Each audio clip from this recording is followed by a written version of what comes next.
Hi, everyone. Welcome back to First Principles. Today we have Suhail Joo with us, and we'll be speaking about the confluence of AI and customer service. Hey, Suhail. Hello, Sagar. How are you doing? Very well. How are you? Pretty good, man. Pretty good. Do you want to introduce our audience as to who you are and what you're headed? Sure. So my name is Suhail Joo. I come from a town called Srinagar in Jammu and Kashmir. All right.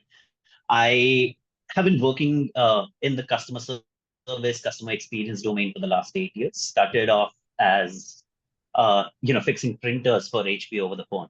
All right. Uh, the most frontline job that anybody could have at that particular point in time. Quickly rose through the ranks, spent a couple of years doing core customer service like BPOs and stuff for financial institutions, telecom companies and stuff. Uh, After that, after those 2 years, I moved on to tech, realized rather than customer service, customer success was more suited to me. All right. And Cvent was actually the very first company that I joined for customer success. Got a taste of it there, like a part of onboarding processes, right? Really love that. Really love the conversations I was having, with the customers because you would have that a long-term relationship, Yeah. right? And ended up building a career in that. In the next 5 years, I switched around a lot, right? That has been a constant theme in my career that I've been jumping from one place to another just to go and get something better for myself.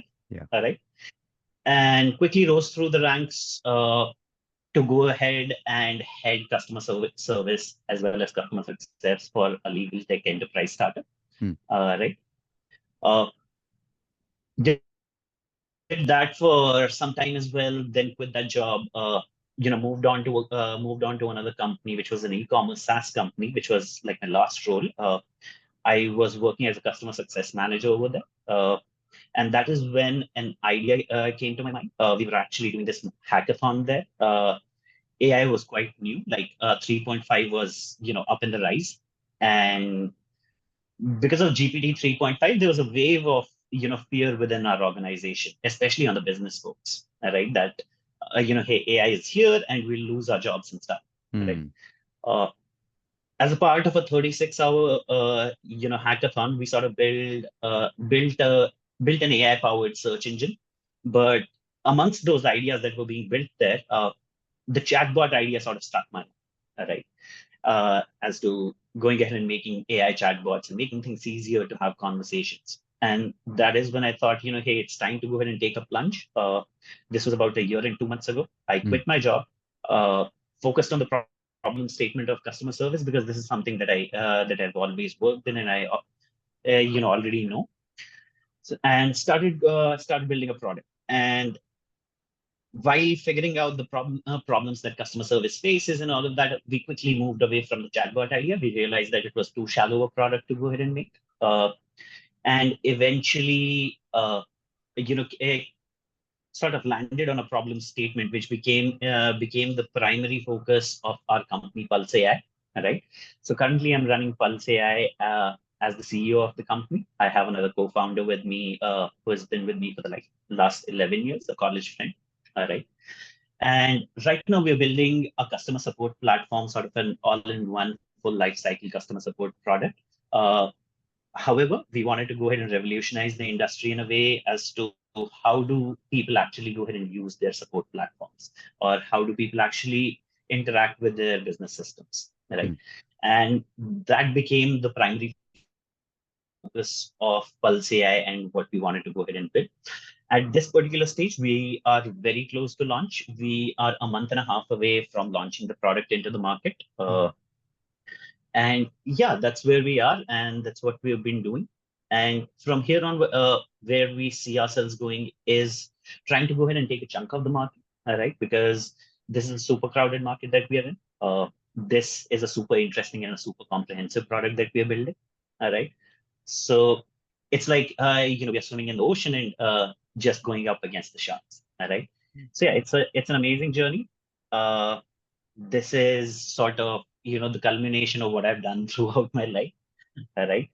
And yeah, hopefully here on out, let's see how it goes. Yeah. Well, I mean, I hope it goes pretty well. You have, funding secured. So all the best. This is a good field, I think. Thank you so much. It is a good feeling. I mean, I'm not really too happy about the funding that we have secured a little bit, right? We are still fundraising. Hmm. We haven't closed the entire round. We have secured half of the round yet, right? But at this point in time, we'd rather focus on just taking the product to the market. I'm not a person who gets super happy by funding because I feel it's borrowed money and borrowed time for our company, Right. right? Right. And the only thing that matters at this particular point in time for us as a company is trying to go ahead and ensure that we as a brand survive in the longer run Hmm. rather than looking at what is there for us in the short term. Right. Right. Yes, that's long-term thinking is obviously is going to be very important in leadership, which you're already possessing. But do you have any particular, I don't know, how do you vet investors? I know this is a tangential question, but I'm just curious. Like, apart from somebody who's willing to pay you, let's say you have like a line outside. Now, what are the secondary characteristics that you need? So there are a few things that you go ahead and look at. The very first thing the primary thing that I really, really focus on is that people should be cognizant of the legal structures of the company. Right? Okay. Uh, like it really makes a difference where your company is registered at the end of the day, like incorporated, right? Uh, Having your organization incorporated in a jurisdiction like Delaware or Singapore, right?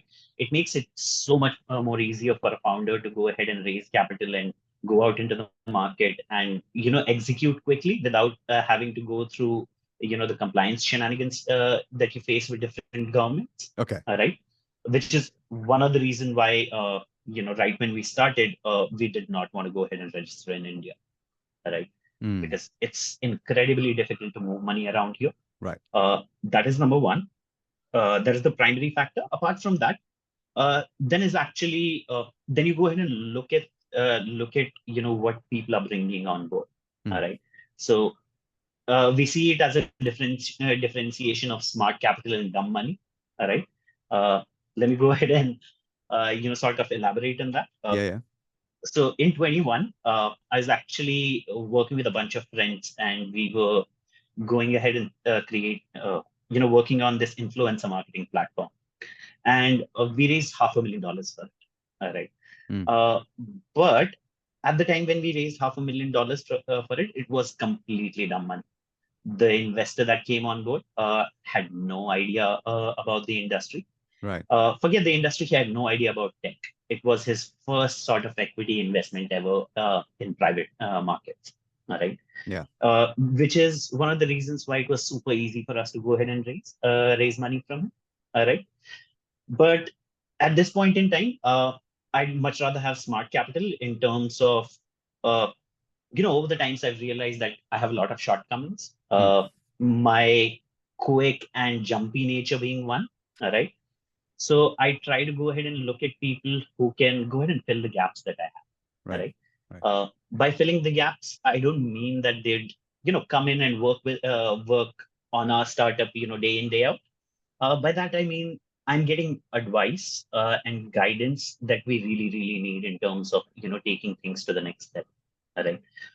For us, it's more about those extra connections that somebody brings in or that extra expertise that somebody brings in, all right, rather than just the amount of money that they're bringing in. We'd be always happy to go ahead and sort of compromise on the valuation of the company Yeah. if we are getting all of the right things at the table. So Perfect. that is sort of how we go ahead and look at investors. Okay. That's a very sorted plan. I mean, okay. I mean, that says a lot of wisdom out there. So this is good. I'm happy. I mean, this is my third attempt, right? My first attempt was right when I quit Cvent, right? Right. And I was actually trying to take Cvent on.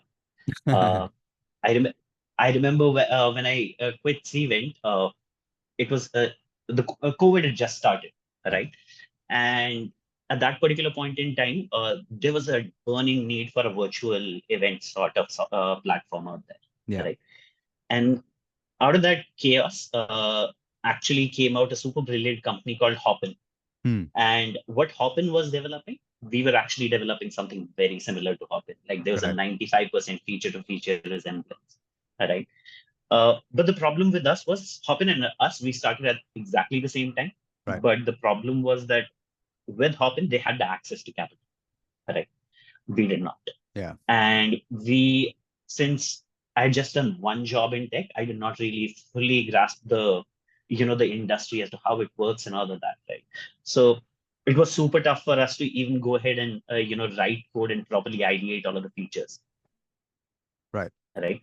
So after a 6 month struggle into that, we got through an accelerator program. We got into it, but we quit the accelerator program right in the middle and shut doors, right? Because we realized that we weren't going to go any further, and that was the maximum where we could, right? So quit that, got a job. Then the second attempt was with my friends building an influencer marketing platform. Right. A friend called in one day. He's like, hey, I have this product that I'm building. Would you like to join us? Right. We don't have any person on the business front. As I was like, cool, I'll come on board. I left everything back in Gurgaon and moved down to Bangalore to go ahead and start the startup. We raised the money 3 months in, and we were, one founder too many, right? We were five co-founders of a company, Right. right? And then that politics sort of ate the company within the next 3 months. Uh, and Mm. that was a really, really unfortunate, but a great learning experience, right? To really understand how to go ahead and build a team Right. and be able to go ahead and work with them. And throughout the years, that is what I've been trying to go ahead and learn, day by day, as to how do you efficiently work with people? How do you go ahead and keep the visions aligned, right? And how do you create meaningful value? Mm. Because in this day and age, I was actually reading a stat today. Somebody sent me that stat actually, that startup shutdowns have jumped by 60% in the last 2 years. Mm. Okay. And the reason is very simple. I mean, if anybody who goes ahead and looks at how the startup market is evolving right now, it's very evident that people are building meaningless products. Right? They're thinking of good products, right? Don't get me wrong, the value is there, Mm. but the value is way too shallow, right? Right. And there is no long-term defensibility in those products, Okay. right? Which is the reason why those kind of products are going kaput very easily, right? And which is what we wanted to go ahead and focus on. That hey, if we go ahead and build something, either we are going to go ahead and build a super meaningful product or die trying. Okay. Well, again, I will still say, even from the first instance, there was a lot of wisdom because in order to shut off and just quit the accelerator program, knowing that you would not be able to capture a certain sense of the market, I I wouldn't do that, right? Especially in my first company, I'm just gonna finish it. So kudos to you. Mhm. Okay, so just switching gears a little bit. You said customer service and customer client success or customer success. Now, how do you Mhm. distinguish this before we just dive into the whole AI portion? Just so that we can set the Certainly. context. Certainly. So for me, actually, when you go ahead and look at the nature of conversations Hmm. that is involved in both of those, the nature of the relationships, right? One tends to be, I'm so sorry. One tends to be very transactional in nature, which is your customer support, right? Right. It's a one-off conversation that a person is going to have, Hmm. and it can be with any customer, right? If you have 20 customers, it's very easy that there are just 20 customers. But if you Right. have 20,000 customers, you can get any single one of those. Yeah. And on the customer success side, I feel it's a true cross-functional role, right? It's a role that teaches you about every aspect of a business. Okay. And I owe whatever I've learned throughout my career to customer success, Hmm. because this gave me the opportunity to go ahead and build those long-lasting relationships with different brands, right? Right. The brands that I was directly managing with it, in those as my customers. Hmm. Uh, what that ends up doing, while when you're building those meaningful relationships over a long period of time in customer success with your customers, number one, you tend to understand the business models of all of your customers, and your customer set can be diverse, Right. right? Uh, think of it this way: there was an organization that I used to work with. They were building an alumni management platform, right? Hmm. Now, an alumni management platform naturally can only be implemented in an educational institution, Yeah. right? Uh, But what if I told you that there are intelligence agencies that can go ahead and take that use that as well? Yeah. Yeah. What if I told you different sort of associations can go ahead and use that too, Or some right? companies So like in McKinsey that very famously organization, has it. I have no idea what kind of platform that they use, but yeah, companies like those can absolutely go ahead and use it, right? Yeah. So when I was working with that company, I was managing the half of the enterprise segment that they had. We were just two success managers who were managing the entire enterprise segment, Hmm. right? And these associations, these sort of not direct use case customers, these were my customers, right? Right. So that that gave me that sense of how to go ahead and problem solve for people where the solution is not a direct solution, Hmm. right? Hmm. And one thing that I learned in that particular company and in that particular role was how to go ahead and take risk and manage it. Right? Uh, like I had this customer that I was working with who, my first conversation in with them, they had been with us for 6 months. They had a year-long contract. And the very first conversation that I have, these people tell me that, hey, when we logged into your platform, the dashboard, when we looked at it, was so ugly. Hmm. And the website that we published through your platform, it was so ugly that I couldn't go ahead and tell my president that we won't be launching this. Right.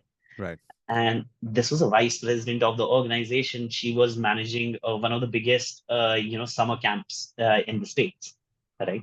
Hmm. And they had like 500,000 alumni, right? And the first contract was somewhere for, say, 10, 15,000 people, right? As a test to go ahead and see how it would work out. And when I had that conversation, I realized quickly that, hey, the previous success manager who I had replaced in the organization wasn't really paying so much attention to customers and had been just ignoring this particular customer. Correct. Right. So at that particular point in time, I ended up taking a very different route for them.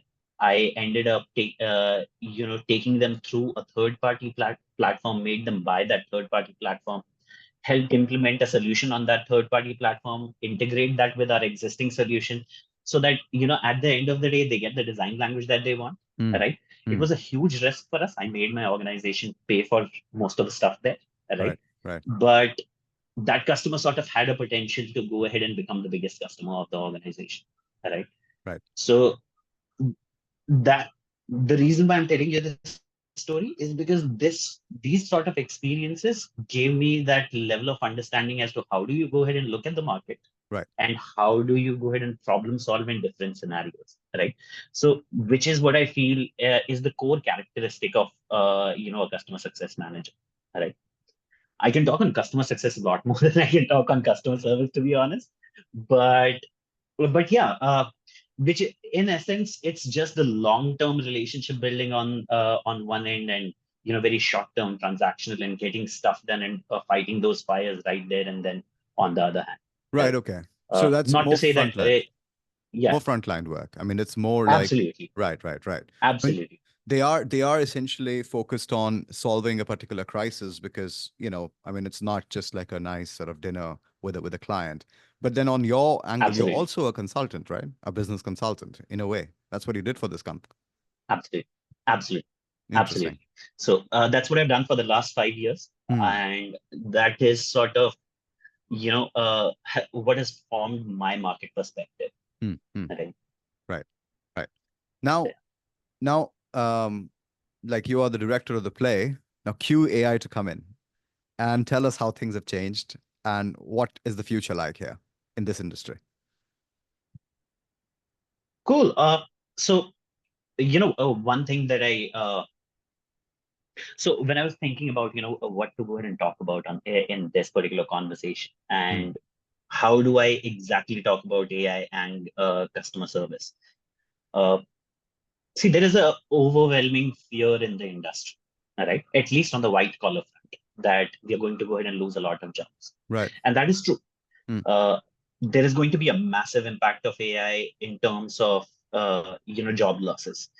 Uh, but people are a little sort of going ahead and fearing it for all the wrong reasons. Yeah. People are looking at it as a replacement. However, I personally don't look at it as a replacement. I look at AI as an enabler for the industry. I understand it will lead to job losses, but then those job losses will actually go ahead and pave way for newer jobs. Mm. Right? It'll pave way for newer sort of specializations. All right. To go ahead and give you an example on this, you know, in terms of AI, think of it this way. Yesterday, till yesterday, let's say yesterday is the day before AI, right? Till yesterday, everybody looked at customer support as just a cost center, Right. right? And for the last, I'd say, 10 years, people have been trying to go ahead and change the image of customer support. That hey, this is not a cost center. This is actually a place where you can go ahead and build customer loyalty, which translates to customer revenue at the end of the day, Mm. right? Mm. But what people don't realize is that that particular statement is good for an enterprise, right? Because they have the resources to go ahead and execute that way. Right. But that sort of a statement does not hold true for an SMB. That sort of a statement does not hold true for a 50 company, or let's say even 500 people company, right? Right. Because the resources are so limited and there is a growth motion that you are in, that you just don't get the time or the money to go ahead and spend in there, Right. right? You just want to go ahead and build a efficient customer support machine which can keep on, just holding your customers tight, right? Mm. But with the dawn of AI, what I feel is, what I strongly believe is that, hey, this is going to go ahead and be a game changer for those companies, right? Uh, like my company specifically focuses on SMBs and mid markets, Mm. and our initial focus is strongly on just startups, right? Where you only have 3 or 4 customer support agents, all right? We wanted to go ahead and give the little guy the fighting chance to go ahead and go up against the big Right. guy. That was the core essence of our entire journey, all right? Uh, I've always been the little guy, throughout my career, and I've always tried to go ahead and fight the giant. So, which is what I wanted to do here as well, which is the reason why we sort of got into this. And the name of your podcast is First Principles. A very deliberate thing that we have been doing within our startup, right from day one, is that we wanted to go ahead and build a business which is fundamentally strong and Right. fundamentally very focused on a few core principles. Right. So one of the few core principles, like there are 2 core principles that that we sort of focus on in our problem statement. The very first being that AI is nothing but an aggregation of data. Right. And the second principle that we strongly focus on is that we are at the edge of how we use our systems, right? Okay. Like we have a click-based system, all Right. right? If you go ahead and look at any software product out there, there is a click-based system that you have, and no matter how much you fragment it or how many features you go ahead and develop, there's always going to be tool switching. There is always going to be a lot of energy spent doing the most mundane things. Mm-hmm. Right? To give you an example, a company goes ahead and buys a customer support platform, let's say Zendesk or Intercoms of the world, Right. right? They go ahead and take it to implement. The very first step after you have planned your implementation is that you go ahead and create a data model on these platforms. Like you go ahead and create all of the attributes that you want to keep on a ticket. You build all of the attributes that you want to keep in customers and all of that. All right. But essentially, what you're doing is you're doing the same thing over and over again. Mm-hmm. If you have, let's say, 10 fields that you want to go ahead and create in a data model, you created field number one, the rest of the 9 fields would be created similar way, but you have to go ahead and go through them one by one, one by Yes. one. All right. And this takes a lot of time. And when you go ahead and look at day-to-day customer support, you're a customer support agent who had 50 tickets yesterday and resolved, say, 30 of them, 20 of them were long-term work related. You come in the next day. Obviously, you want to go ahead and update some of your customers from the previous day, right? Right. But you also have 50 more tickets that have been assigned to you. Hmm. So how do you go ahead and sort of prioritize? How do you go ahead and look at which ticket is the exact one that I should be working on right now, Right. right? Uh, that is where a customer support manager's sort of their own expertise and their skill comes into play, right? As to understanding from the time that they've spent, doing customer support for that particular product, they sort of make a judgment call as to, hey, hey, I'll go ahead and take this, work on this ticket, and I'll work on this ticket. I'll leave rest later. Right? Mm. At this day and age, it's sort of spray and pray sort of approach. If you are well experienced, it won't be spray and pray for you, Mm. but for most support agents, it would. And this is where I feel, the gold mine lies for customer support, right? To go ahead and solve this particular problem for them as to how do you go ahead and give people the way to go ahead and, elevate their existing workflows, right? Because at the end of the day, figuring out, which ticket do you want to go ahead and work on isn't essentially a workflow, maybe a personal workflow, not an organizational level workflow, but even if it's your own, it's a workflow at the end of the day, right? So we wanted to go ahead and give them the chance to go ahead and execute their personally unique workflows, on a better scale and at a faster accuracy execution speed, Okay. right?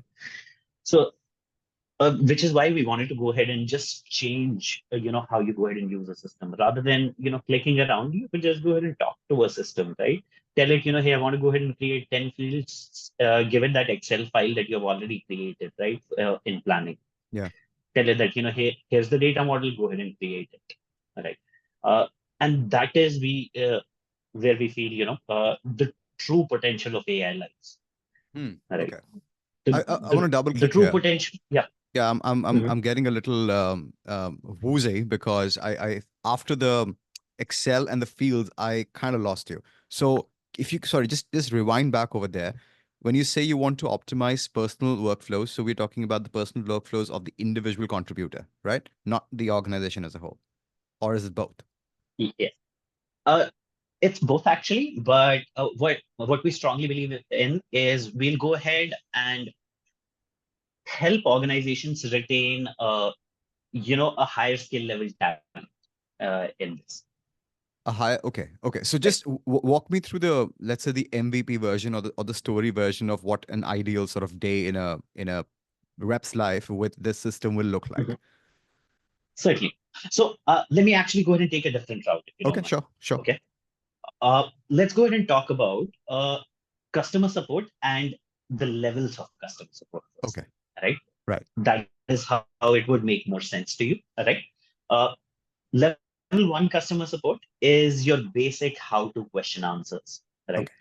Something that you can technically yourself as well, as a customer yourself can go ahead and get answers of.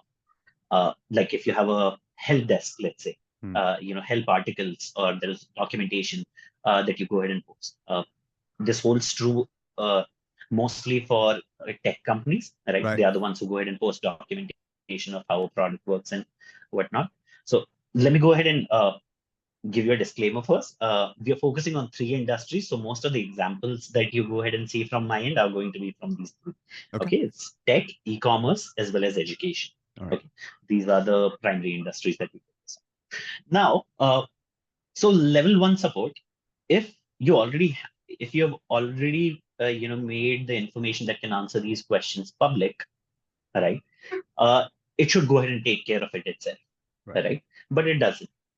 And if you go ahead and look at the entire customer support volume, it contributes to around about 55% of the customer support volume. Okay. Okay. So that is your level one.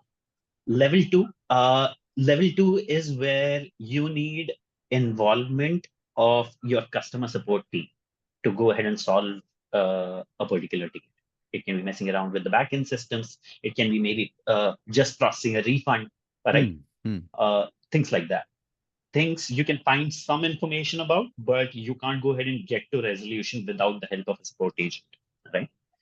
And then the third level comes out to be a support scenario wherein you need help of maybe one, maybe more than one, other functions in your organization. To give you an example for this, let's say you're using Jira, or let's say you're using Zoom, right? Mm. And you face a bug, right? Now, a bug is something that the customer support agent cannot go ahead and do anything about himself, right?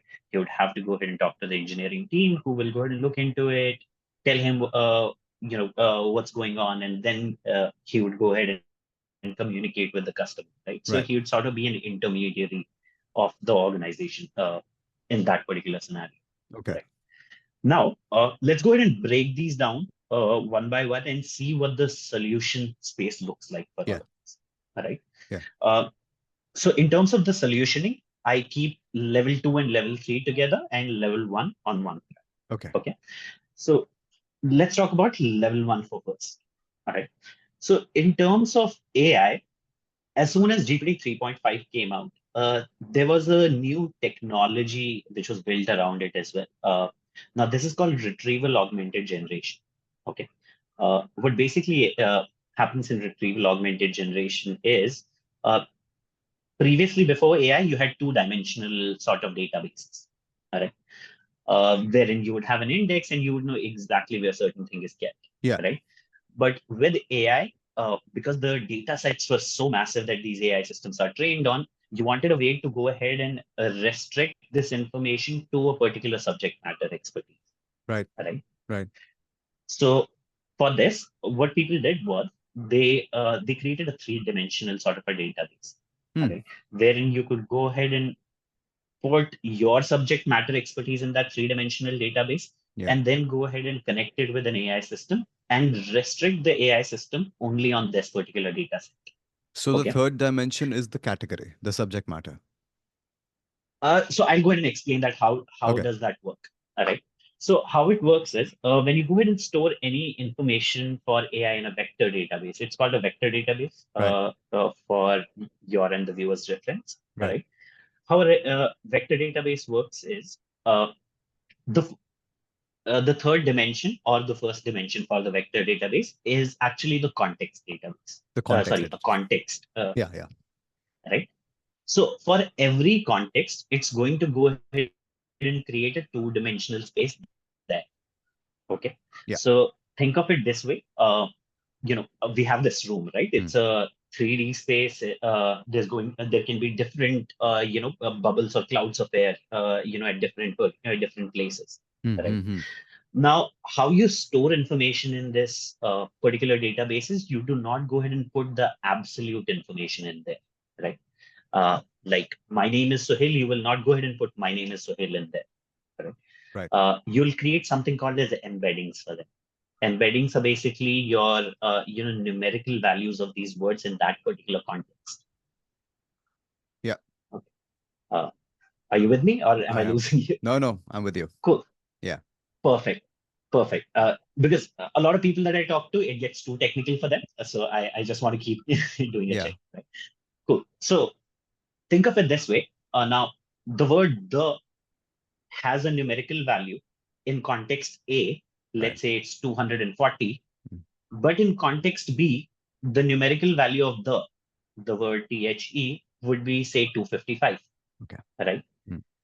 And at the end of it, what ends up happening is, when you go ahead and use AI system to search within that database, what it does is, any prompt that you put in, will take ChatGPT, for example. You go ahead and enter a question in there. It'll go ahead and take that question. It will go ahead and convert that into the numerical value around the context that you have asked the question in. Hmm. Okay. Then it will go ahead and search into the vector database. Okay. Uh, Now, when it's searching in the vector database, the responses are never absolute. Okay. So what it ends up doing is, it searches the distance from the center Right. to that particular context, The and to distance that from this. particular, How far are you to what you kind of want? I mean, it's kind of like a exactly, whole radii thing. Okay, interesting. exactly. So what it does is, let's say, I have stored my name is Suhail is going to be, in the context of introduction, Right. right? Uh, let's call let's call it just, it's an introduction context, right? So it will. it would get a response that, hey, if you're looking for the name of this individual, Hmm. right? Uh, the information for it sits 3 kilometers from here, say, for example. Yeah. Okay. Yeah. It'll go to that 3 kilometers. Now, at 3 kilometers, there can be multiple pieces of information. All right. Hmm. Hmm. So it will not be able to identify as to you want Suhail's name. So Hmm. what it would essentially at that particular point in time do is, let's say it has 100-meter radius. All right. It'll go ahead and pull all of the information from that 100-meter radius, uh, take the numerical values, then go ahead and take the numerical value of your prompt Hmm. and go ahead and match them, see what Right. corresponds. Right. Okay. And then go ahead and answer. Hmm. And which is the exact reason why we get a lot of hallucination in AI, right? Confident So, hallucinations. They're very confident. absolutely, absolutely. It should be the most confident system out there, right? And so, this is essentially a way to go ahead and solve your level one support.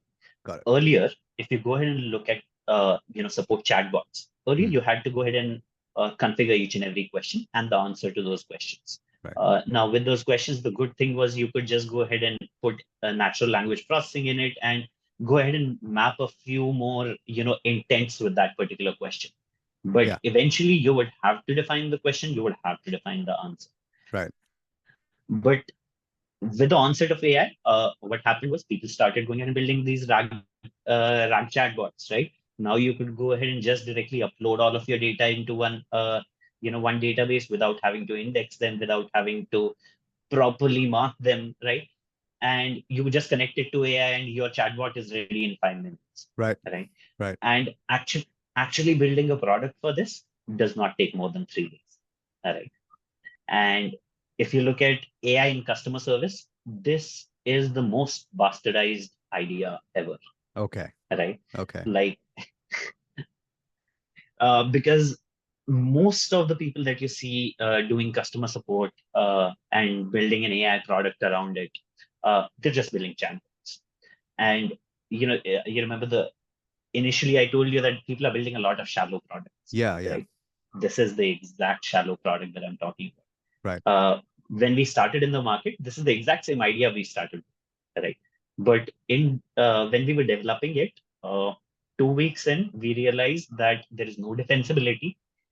OpenAI itself can kill you 1,000 times over every day on this, right? Unless you're concerned Uh, about security. because Unless you're concerned about if you don't want to give your it's data not to them.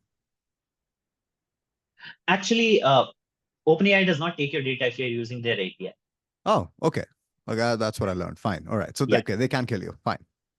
Yeah. yeah.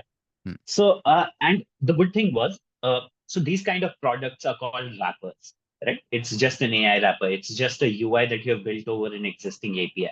Yeah. Because now, if you go ahead and take a look at, OpenAI, they have this API called Assistance API, all right? Okay. These are basically, agents that AI agents that you can go ahead and create. Hmm. And by default, they come with the functionality of RAG, right? You can just go ahead and upload the files to it, write a system prompt to it, giving it directions that you're always to go ahead and answer just from this, information, and you're done, right? Okay. Your chatbot is created right there and there. Hmm. So, which is why I feel this is the most stupid idea that anybody could go ahead and build in customer support, Fine. right? Even though Yeah. I'm building it, I'm building it myself, right? Because this is a very essential piece of the puzzle. Right. Alone, it cannot go ahead and do much, Hmm. because what ends up happening is, uh, when you implement this solution, while it deflects somewhere around 80% of your that 50% support volume that comes from level one, Hmm. it ends up shooting your reopen rates. Right? Okay. Because Okay. customers are just not satisfied with the fact that they're talking to AI. Right? Yes. Yes. It's very, oh God, that feeling I get. It's like I'm speaking to somebody who has like an IQ of I don't know what, like a rock sometimes. So Exactly. So, which is why we wanted to go ahead and dive a little deeper. hmm. Uh, and at the core of it, we found that there was one thing, one problem statement which led to every problem statement out there in customer support, which was that there is a huge lack of capacity Lack of in capacity, terms. right? Not many agents. Hmm. Yes. Hmm. So a regular customer support agent is burnt out all the time, Hmm. right? Because there are just so many conversations that they're, using, uh, having. And Yeah. apart from that, if you go ahead and look at the tech stack of a customer support function across an organization, it's super fragmented, right? A customer support agent does not just go ahead and interact with the customer support software. They have to go ahead and look at, say, email software, chat software, calling software. They have to go ahead and look at their knowledge bases. They have to go ahead and look at their project management thing. They have to go ahead and look at their task management thing. They have to go ahead and look at Zoom, whatnot, right? And when you go ahead and combine all of this, back-end work into a customer service agent's, day-to-day life, they end up bleeding more than 30% of their time into just switching onto these tools and just executing on these tools, Hmm. right? So when we moved away from these chatbots, which is when we sort of started thinking about how to go ahead and do level 2 and level 3 customer support, right? And at the center of level 2 and level 3 customer support was a efficiency problem and this capacity problem. And we realized no matter how we go ahead and attack the problem with AI, if we are just going ahead and using the conventional UI system, Hmm. uh, we will not go ahead and get to where we want to go, right? So then we sort of went back to the drawing board and sort of started, reimagining how would I go ahead and want a system, right? Yeah.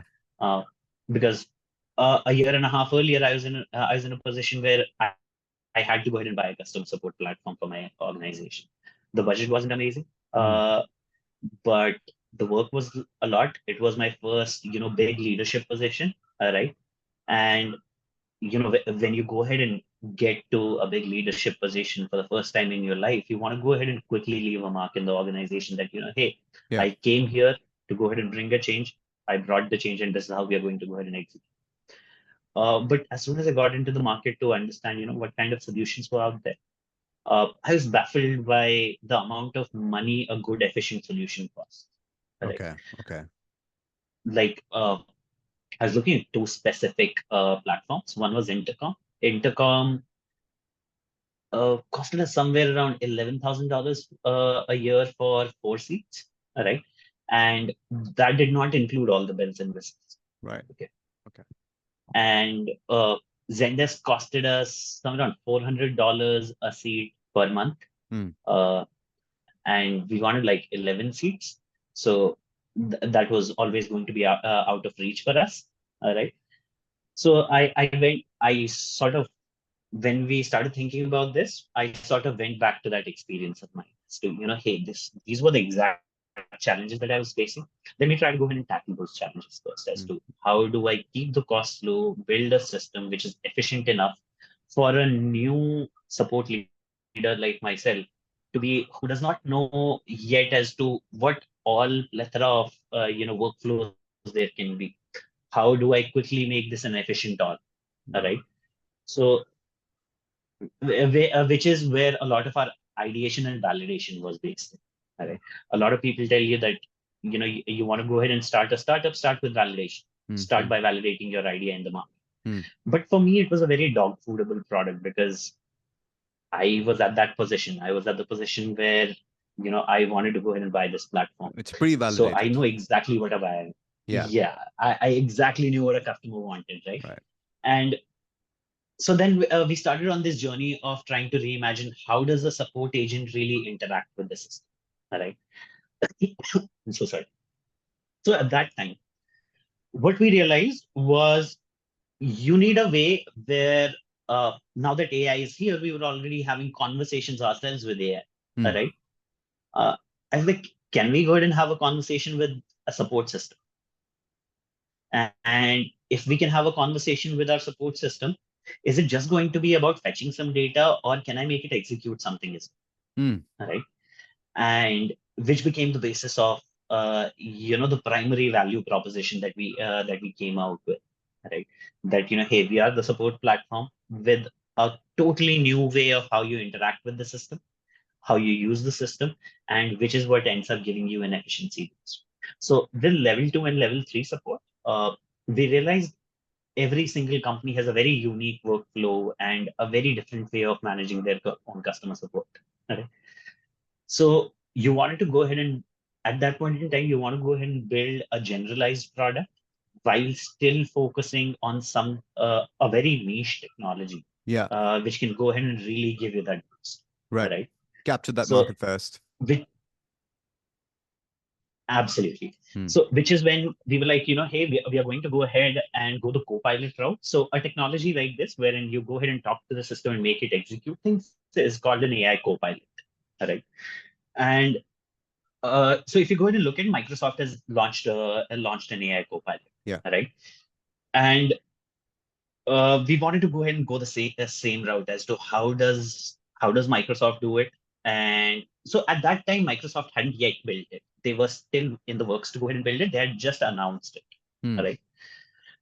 So we quickly, sort of went to, dig deeper as to how do you go ahead and create that very efficient system which can go ahead and help you execute not just on your platform, but around the platform, right? So what we came down to was, in the entire business side of things in a company, right?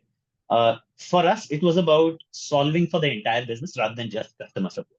For Hmm. us, customer support was the entry to the market, right? Okay. Uh, Okay. Yeah. because if you go ahead and look at, all of these platforms like project management platform, customer success, sales, or customer support, you can start with one of these three platforms: project management, sales, or support, and eventually you can reach the same place. Yeah. Sometimes there's Okay, also like sort of campaign marketing. I think HubSpot does that, but I think it's in the same category. But yeah. Yeah. You're right. absolutely. So how I look at marketing is, I for me, marketing, when you go ahead and put it in a centralized system, when you have already built a CRM or a support platform, Hmm. there isn't a lot that you have to go ahead and build for marketing to go ahead and make a product out of it. Okay. Okay, Okay. these Yeah. sort of serve as the base platforms for these. Yeah. Yeah. A All right, campaign is a project anyway. So yeah. exactly. Yeah. So we were like, hey, at that time we had this conundrum that, hey, we can do this across the business functions. Now, which one do we go ahead and target? For us, it was a natural guess that, coming from customer experience, it gave us that domain expertise to get into this market. All right, and the only solution that we saw was that, hey, you need to go ahead and kill the fragmentation within this industry. Hmm. Okay, Hmm. uh, because if you're looking at the fundamental principle of AI being the aggregation of data, right? It doesn't make sense to go ahead and have a fragmented stack, Yeah. because if everything is elsewhere, how do you go ahead and bring everything together? All right, it gets super difficult. So we wanted to go ahead and build a system which could encompass, which was big enough to go ahead and, help you manage all of your customer support, but easy enough for you to not be feeling burnt out by the sheer amount of workload that comes along with it. Yeah. The Right. cognitive load is So like crazy. absolutely. So, which is where we were like, hey, we need to go ahead and build a new type of a UI, Hmm. right? For now, we haven't really come out with a name for it yet. We are just calling it a hybrid interface. Yeah. It's basically an amalgamation of a click-based as well as a conversational interface. All right. Uh, so in a case like this, what ends up happening is, when you're on a ticket, the UI is already aware of the context of that ticket. All right. Yeah. So when you're having the conversation with the system, it already knows which ticket you're talking about. All right. It can already go ahead and give you some of the ways that you can go ahead and execute that ticket basis your past trends. Hmm. All right. Hmm. Uh, Apart from that, it could also give you the ability to not only execute right within the platform as to, hey, I want to put a note on this ticket quickly, or I want to change the status of this ticket quickly, to, let's say, I want to go ahead and create a ticket in Jira for my engineering team, right? Now, with a system like this, I did not have to leave my platform and go to Jira to go, right? Now I could go ahead and talk to the entire system within within the customer support platform that Pulse is, and it would go ahead and execute for me on and off system. Okay, question. So this Question. is where our yeah. So is this the executive decision making, whether I create the ticket in Jira or not? The rep is still doing that, right? The AI is not doing it for them, and we don't want them to do it for them It because it's an is. assistant. It is doing it for them. Oh, it is doing it for them. Okay, okay, okay. Is there a Yeah, manual override if I don't like absolutely there okay, is. okay, okay. All right. Absolutely there is. So what ends up see uh, how we wanted to go ahead and execute this was that we don't wanted to do things automatically. Yeah. We only wanted to do things when the customer support rep wants it. Right. Right. We always wanted to go ahead and give that control over to support agent, and that is primarily rooted in my experience, Hmm. in customer service. If you look at how I used to work, I'm a person who does not like to sit on my desk. Okay. Hmm. Like if you Me go ahead too. and look at customer support, I used to. So you might remember from Cvent, right? I used to be there just for my client presentations, meetings. That is it. I wouldn't ever sit on my desk, Yeah, right? yeah, I just felt that was just a waste of time for me, yeah, right? yeah. I think better when I'm Uh, walking. all, So absolutely, absolutely. And so at that particular point in time, when I was working with Amex, I used to have this 6.5 hour shift, yeah, me too. all right? And which is not a long time to go and sit at a workstation, to be really honest, right? Yeah, but But I'd only spend 4, right? But even after those 4, I was one of the highest contributors on my entire flow out of hmm, 250 agents, right. right? And that was only because I have a very fast pace of speech. I talk fast. I can comprehend things easily. I can go ahead and problem solve at a very fast rate. So at that particular point in time, you know, Amex being the organization that it is, being very super bureaucratic in nature, people like me who have a little bit of skill, Hmm. uh, who can go ahead and make things better for other people as well. Hmm. Uh, it's very difficult for you as a person to go ahead and get recognition in an organization like that. Yeah, All they'll right. be too focused on a certain model that they built, and they would not be entertaining outcomes. I think it's a failure of leadership. I wouldn't blame just Amex for it, but this is a very back bureaucratic problem. Absolutely. Yeah, So at that particular point in time, I was like, I want to go ahead and build a system wherein if a support agent is truly unique, if he has, that level of skills which can help him execute at a faster rate, yeah, he can go ahead and build his personal workflows, apply them on this system, and this can be that boilerplate for the entire organization, right, right? right. And thus our focus for startups as well, because at that particular point in time, this thing would be valued like anything, right? Uh, I will advocate for you. Those agents will advocate for you, put upward pressure to get that system. So it's also very strategic. Absolutely. So Hmm. customer acquisition point of view, it was very that, hey, we want to be aligned with the goals of the organization, right? But at a deeper level, in terms of product, we wanted to go ahead and give those people a chance, Hmm. right? Hmm. I truly and truly in my heart wanted to go ahead and give those people a chance because I've struggled a lot in my career. I've struggled a hell lot. And, from there to coming where I am, even though we haven't progressed that much. I wouldn't call myself successful by any means of measure, right? But at the same point in time, I feel I'm at a very good direction where a lot of people aren't ever able to make it in their Yeah. lives, Yeah. right? So, so I wanted to go ahead and give that little guy that chance, and Hmm. which is why I wanted to go ahead and build the product this way. Right. Right. Okay. I just have a request though. So let's say you are successful. I'm confident you will be. If you ever decide to not pivot, but perhaps create a product for personal knowledge management.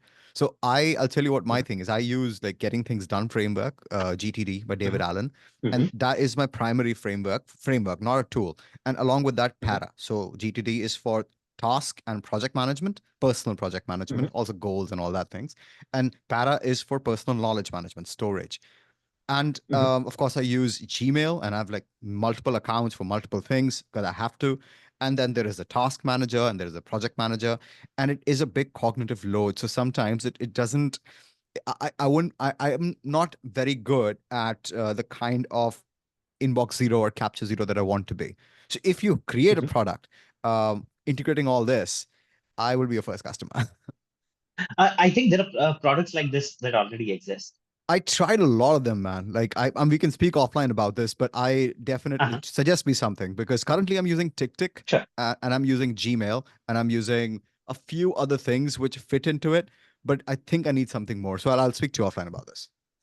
All right. Certainly, certainly. Oh, yes, So you were talk saying more something. about. So yeah, I was saying in level two and level three. So this is the first entry, right? A real Mhm, assistant, right? A real assistant which can actually execute on their levels. So some concerns I have here.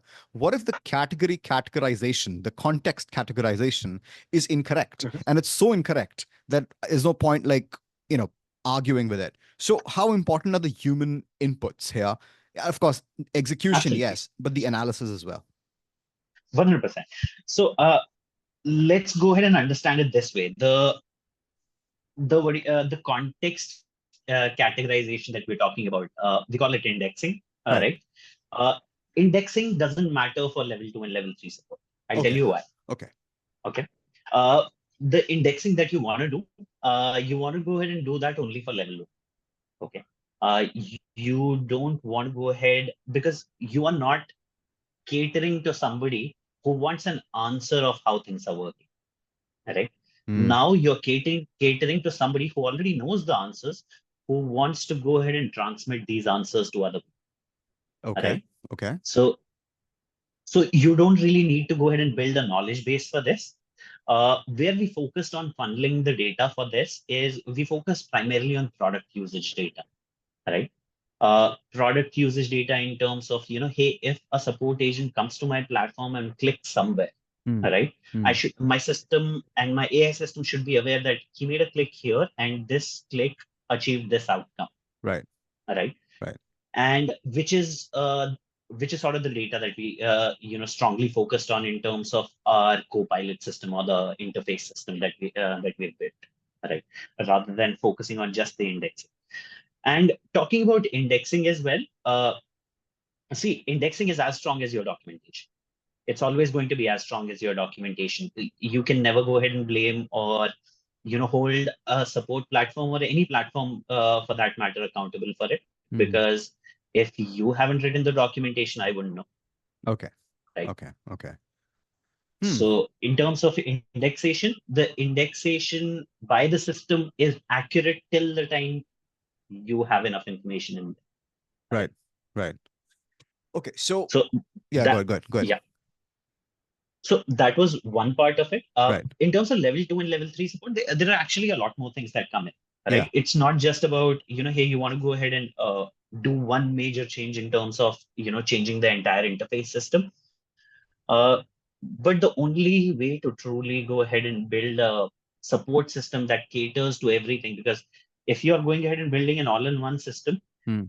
and building a system where you're already changing how it is used, you have to now go ahead and think of the features that you're building in a different way as well, Hmm. because uh, it's not a click-based system anymore. Now Yeah. you have to go ahead and ideate on that front as well as to how is my QA going to work, how is my ticketing going to work, how is my channel management going to work, Hmm. all right? Hmm. So for us, we wanted to go ahead and do incremental innovation on all the fronts rather than one big shiny thing. Hmm. Because for us, the shining thing was the interface, Right. right? Right. Even though it's a huge innovation, I don't feel it is. I feel it is the absolute direction that everybody in the market eventually has to take. There is no other way around. Yeah. Yeah. Yeah. I mean, about the whole jobs point, I mean, this is what a dynamic society is, right? You are not Yeah. entitled to a right of stagnation, the divine right of stagnation, as Rand puts it. Like so, just because you Absolutely. want to keep like milk a skill for 40 years, society is not going to wait for that. So step up. Absolutely. But then also in the first 5 or 10 years, I mean, if this is the kind of wealth which is being accumulated, wealth in the terms of real goods and services, things getting cheaper, I mean, you probably just need to work for 10 years to fund the rest of your life at a current, burn rate. Of course, you might want more things and later on new jobs will come in. But this is, I think, like we don't have scribes anymore. Like we don't have like a massive population of illiterate people who pay people to read for them, right? That job went Yeah. away. So, that's, in a way, it's going to be more strategic. So now, because I remember like I always had that bent, but in the initial 2 or 3 years, the grind which comes in, and there's also a lot of like, again, I don't like pettiness, and a lot of petty people get promoted to middle management in my opinion, and they have this thing They do. like the whole sas bahu thing, like, I went through it, so you go through it. So who do you think you Yeah. are? You just started off, okay, I mean, yeah, maybe I have a more fertile mind than you, I mean, whatever. So it was a problem, and this is going to solve for that, I think. Absolutely. Absolutely. This gives way to the actual talent that deserves to be some. Hmm. Right? Hmm. Because Yeah. at the end of the day, I get why somebody would want to go ahead and keep that petty person on the management side of things.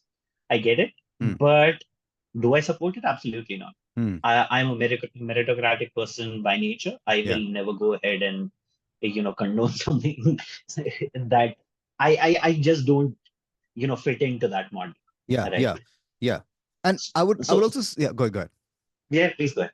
No, I was Sorry. just saying that if you are okay, so in any kind of knowledge work, and again, I don't want to just be like it's white collar, because a lot of blue collar work is also knowledge work. Like a good sculptor, a lot of knowledge which is coming in. It's not just a pure physical thing. But okay, very broadly, in any kind of knowledge work, if the whole purpose of the business is solving problems for customers, and because of the pettiness or because of the regressive selection of pure compliance, you select for those kind of people. You know what? Actually, this was a big question. I just had an epiphany while speaking to you. Because I have issues with the Indian call center culture. It's very different. Mhm. In any company, Absolutely. even the good ones, maybe not Amex, but even the good ones that you call, it's just, are you not listening to me? Are you not hearing the context? But yeah, because of the regressive selection and the kind of petty management which hires for them, they're like, okay, you do this, you do this. They're not hiring assembly line workers, right? Because that's a Absolutely. different skill set.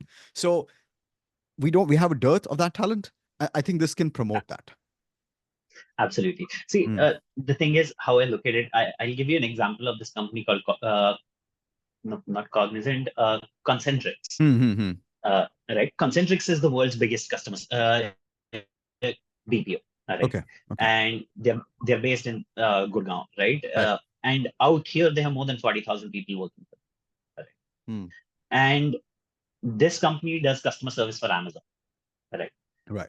You have see, you have to understand their business model in order to understand why they do the things the way they do, Okay. right? Okay. At the end of the day, their business model is to go ahead and sell hours. They are not selling customer support. They are not selling anything else. They are just selling somebody else's hours, Right. right? So how do you maximize profit in when you're selling somebody's hours? You get So, somebody who is cheap, like dirt cheap, right? They don't even get paid $200 a month, right? The people yeah. who join there. Yeah. And I get it for a lot of people, it's the start of their careers. I Yeah. started my career with a salary of $180 a month, right? Hmm. 10,000 Hmm. rupees. Hmm. And if, and there is no shame in that job, Yeah. Yeah. right? I want to be very clear with anybody who'd be viewing this, right? There is no shame in it. I started my career off it, and I'm super proud that I actually went through that grind, Yeah. right? But at the end of the day, should our entire career go ahead and amount to just that kind of a pettiness that they go ahead and perpetrate there, Yeah. right? Should you not always deserve to go ahead and keep upskilling yourselves and be in that better environment every day, Right. right? And companies like these, they don't foster that at all, Hmm. right? Hmm. Because for them, if you become more valuable, you would lose value for them, Right. right? Right. Because at the end of the day, they want cheap hours. Hmm. So Hmm. we have to go ahead and get out of that cheap hour mindset in order to truly go ahead and do wonders across the business functions. Even though we Yes. have a massive amount of talent in India, right? Yeah. Uh, there's no business function out there that we don't have the talent for, Mm, right? mm. And good world-class talent that we have, Yeah. right? But at the end of the day, they get lost in the space because somewhere out there, if you're an engineer and you're not working for the fan companies or the man companies now, right? Mm, Uh, if you're just going for a startup out here, right? There are good startups, there are bad startups, right? Good startups will go ahead and give you the money that you want, that you mm, truly deserve, mm, right? But then there are startups which will go ahead and you know start you from say 3 LPA or 4 LPA, right? And for a software engineer, that is nothing. mm, That is absolutely nothing, given what they bring to the table, mm, right? mm, So at the end of the day, I feel the job of a business should be not just to go ahead and create value on one front. Right? It should be to go ahead and create value for all the stakeholders. Like the truly greatest companies in the world are actually doing. Right? You look at OpenAI, you look at Microsoft, you look at Apple. They go ahead and create, that value not only for their customers but their employees, their mm, vendors, mm. everybody that is involved with them, Right. right? And which is sort of the fundamental principle that we in India sort of forget always, Mm, mm, right? mm, mm. That hey, it's meant to be about value creation than just about minting money. Right. Right. But okay, Yeah, so that is one thing that yeah, please. the other stakeholders, like this is I am debating this as well. The whole point of Mhm. a business, sure, is to solve a problem, but via the vehicle of making a profit, which is Mhm. like that is the bottom line. It's literally called the bottom line. So every Absolutely. other value stakeholder, whatever capitalism that we talk about, I think there's a hierarchy. I mean, I think the shareholders do come first and everybody else comes second. They can be enabling the shareholder value creation because that is where the issue is falling apart. Like these are not necessarily two camps. They can come together, but it'll be slightly different. Right. Okay. Okay. 100%. Okay. And to your point about Think of it this way. yeah. No, go ahead, go Just ahead. to cut you off there, right? Yeah. Think of it this way. Uh, let's say you're a vendor for Pulse, Hmm. all right? You bring something to the table. If I'm Hmm. focusing on creating value for you as well, you will Hmm. bring something more to the table, all Yes. right? Yes. A If win-win. I'm Yeah. going ahead and if I'm going ahead and helping a customer of mine go from 10 support agents to 3 customer support agents, Hmm. I'm creating value for them. All right. But at the same time, I need people to go ahead and enable me to do this for them. Right. All right. Right. And if I don't have the best talent in house to go ahead and enable me for that, how am I creating the value? All right. Hmm. If I'm Hmm. not focusing on those stakeholders that. Right. Right. Yeah. And just to your point about the whole cheap hours model, now that could be a thing, so it's the most simple way to build somebody, right? That could just be the case. And it's taken a life of its own because it developed inertia and then the culture is entrenched. I will also say to somebody, I mean, of course, assuming they have the options, when they're looking to join any kind of firm or starting their own, yeah, just think about the fact that, of course, your immediate needs are being met. And if that is the case, then perhaps a little into the future, where is this going to maximize and maybe help me enable my human potential or not? And that model Absolutely. is not going to do that. So, I'll still take it if I have to, but then think of a move or whatever. That's important. Okay, so just to end, in the last section of the podcast, I love stories. I'm a sucker for stories. So I'll push you again. Like, assume that like this is 1 year into the future, and this is the same Sohail working in the previous company, right? So that agent and the system that Pulse has now, how is this future Sohail's life going to be different? What just take us through the day, like the workflow that happens, and what would you do differently? What did you do first, earlier, and what are you going to do now? Sure. So I'll give you the same example, 50 tickets, right? Hmm. 20 left Hmm. from yesterday, Yeah. 50 for today. All right. Now, the primary thing that every support rep has to be cognizant is of SLA, service level agreement, Okay. uh, which is basically an agreement between two companies which tells them, hey, you're going to go ahead and get this type of support, Right. or this is going to be the turnaround time for this type of support, this type of support, and this type of support. All right. Now, if I have a sword of SLA hanging over my neck because any SLA breach is actually a contract breach, Okay. right? Okay. For any organization. So So this could be, I mean, there's a fine that's associated with it, legal action associated with it as it well. can be. Okay. There can be, in most cases, it's only pursued in very few cases, right? But this still, it makes a huge impact on the yearly renewals, to say the least. Right. Right. Okay. Uh, so now, I as a support agent, let's say I want to go, I'm about today, I'll breach the SLA on all of those 20 tickets because usually the SLAs are around 24 hours, right? The usual SLAs. So if I'm going to go ahead and hit SLA on these 20 tickets today, I need to be able to figure out, first of all, what is the level of effort involved in each one of those tickets so that I could make that prioritization matrix in my head and prioritize one ticket, right? Right. But how do I understand level of effort involved? I would have to go ahead and open each one of those tickets, right? I'm talking about the current day and age. I read through each one of those, look at any pending tasks for any of the existing tickets to see if something can be worked on. Maybe send a response to the customer saying, hey, we are still working on it, give us a couple of days. Right. Because that way I save myself from an SLA breach at least because I've communicated, right? So SLA is usually just for communication. And there are very few companies in this day and age that actually go ahead and do, sorry, then actually go ahead and do an SLA for resolution as well. All right.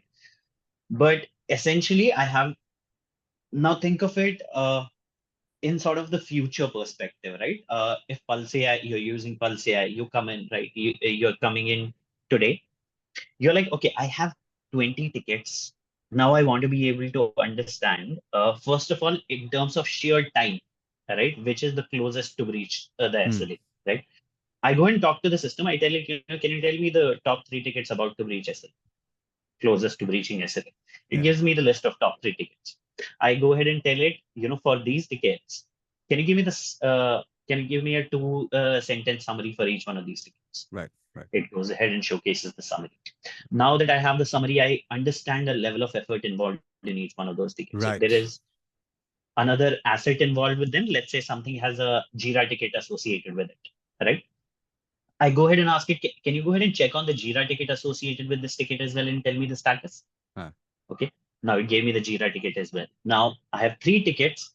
I have all the information around them, which can go ahead and help me make a decision now, right? Now that I have that, I go ahead and tell it, okay, I want to go ahead and work on ticket number this. It opens that ticket on my screen, and I'm still in the conversation. Now that the conversation is open, when you asked for the summary, it actually went ahead and posted a summary on the ticket as well. Okay. Okay. Okay. Now that the summary is in front of me, I have the system. I'm looking at all of the customer data as well. I realize there are 4 tasks that need to be done. I need to go ahead and create another Jira ticket for this. I need to go ahead and respond to the customer that I've escalated it to the engineering team and we'll get back to you in say 2-3 days. Right. I need to post a note here telling people, hey, back off. I'm still working on this. And then I need to maybe change the status of the ticket to, let's say, pending. All right. And what we and I'll just go ahead and create sort of a short paragraph and tell it to the system that hey, these are the 4 tasks that I need to go ahead and do. Right? Can you do this for me? Now what it would do is, in terms of any messaging or a note that goes in, it will go ahead and ask for your permission first. Right. Okay, it will go ahead and show you the preview of whatever it's about to post and ask you if you will confirm or not. Once you confirm, it'll automatically go ahead and post a note, send an email, right? It'll go ahead and create that task on Jira. It'll go ahead and do this, change the status, right? Now, by doing all of this, I've saved say 10 minutes of the time that or if it's a super efficient support agent, let's say even 2 minutes. Okay. Right? But when you compound those, right? It's a game of compounding at the end of the day, right? With AI, I don't think we should be expecting magical results out there like on day one. Yeah. Day one, you're not going to get magical results. Day one, you're just going ahead and using it as like a regular support thingy that you're using. Yeah. Right? But then it's about the long-term value that you go ahead and create. Right? It's about truly taking you to that next level. Apart from that, another thing that we do on the platform is we automatically QA each and every conversation that happens on customer support. Well, what do you mean? Takes event for Hmm. takes event for example. We had our projects out there, onboarding projects that we Yeah. would have for customers, and they would get any meeting that we would have, that meeting would get QA'd by a QA team, Right. right? Hmm. And what they would do is they essentially have a checklist that this parameter, a parameter may be about problem solving, a parameter may be about the greeting, if I've greeted the customer, if I've said the right things, whatnot, right? So we have identified 7 parameters that we go ahead and judge each and every conversation on, Okay. and AI does this. Okay. uh, by the nature of quality analysis in terms of a customer experience context, you cannot go ahead and have enough manpower to do 100% QA ever in customer support. Hmm. Because if you want to QA, you have to listen to the entire conversation. If the conversation is half an hour long, it'll take you that half an hour plus half an Yeah. hour, right? Or longer. So, absolutely. Hmm. So, there is not enough time in the world to go ahead and do 100% QA, right? So we go ahead and eliminate that particular thing by queuing each and every conversation on a base set of parameters. And for now, these parameters are very much limited to the way the conversation was had, like the Hmm. usefulness of the conversation, the helpfulness of the support agent, the greetings, uh, the compliance and all. We want to go ahead and build it in the future run. But what this does is, so within our system, I've actually touched on a very small things, like a couple of core things that we are doing. But if you go ahead and look at the entire system, we're also going ahead and automatically identifying topics of conversation when those conversations are happening. Now think of it, for a support agent today, there is a huge spray and pray in terms of training of agents as well. Hmm. Uh, you go ahead and train an agent once, after some point in time they would need retraining, Hmm. because not everybody is able to go ahead and create a subject matter expertise over the entire product in one go, Right. correct? So now when you are identifying the topics of each and every conversation, and you are queuing each and every message that support agent send on conversations, Hmm. you can now go ahead and correlate your topics with the proficiency of that particular support agent on that particular subject matter, right? Hmm. Hmm. So now you can go ahead and analyze performance on such a granular level that you can always keep your team at the top. Your learning and development costs are saved by at least 70%, because you don't really have to now train on the entire thing. You can Yeah. just go ahead and pick up one topic. Hey, this guy does not know, let's say, the customers, how customers are managed on our platform, and we go ahead and give you know uh, train him on just that. Right. Right. Right. it's So you'll it's a have a lot saving of of time. second and Yeah, third order effects, and not just time. I mean, yes, time, but then there is the whole cognitive load which has decreased. You are happier, you are more in a flow state compared to just grinding along. You don't need this to yeah. be like a Sisyphus kind of episode, right? So this is going to be, yeah, a lot of second order effects, but again, you have to market them as such. Absolutely, absolutely. So our value proposition and positioning is very clear. Hmm. That we want to go ahead and place ourselves as somebody in the market, you know, who is just focused on one aspect of customer support, which is the efficiency of customer support, Hmm. right? Hmm. Hmm. But how do you achieve that efficiency, and how do you, you know, go ahead and execute it, is sort of a matter of deeper discussion. That if we are able to hook somebody in with our hybrid interfaces and stuff, we can then go Yeah. ahead and have that conversation with them. And Okay. whenever we get to having that conversation, uh, never have we ever heard that we don't love your product, right? Right. Like this has been the single biggest validation for me throughout my journey, which has kept me going. Because when you're building a startup and you don't have your product ready for the first year, Yeah. it's a financially, it's a mentally, it's an emotionally draining thing, right? You literally come out on the road, Right. right? You literally don't. Some days you don't have the money to go ahead and eat, Hmm. because there are a lot of people you'd rather think about first than yourself at that particular point in time, because Yeah. there are a lot of employees that you have. There are a lot of people that you're working with day in, day out. You don't want to go ahead and tarnish your brand. You don't want to go ahead and tarnish yourself. So you're Hmm. always in that tussle, right?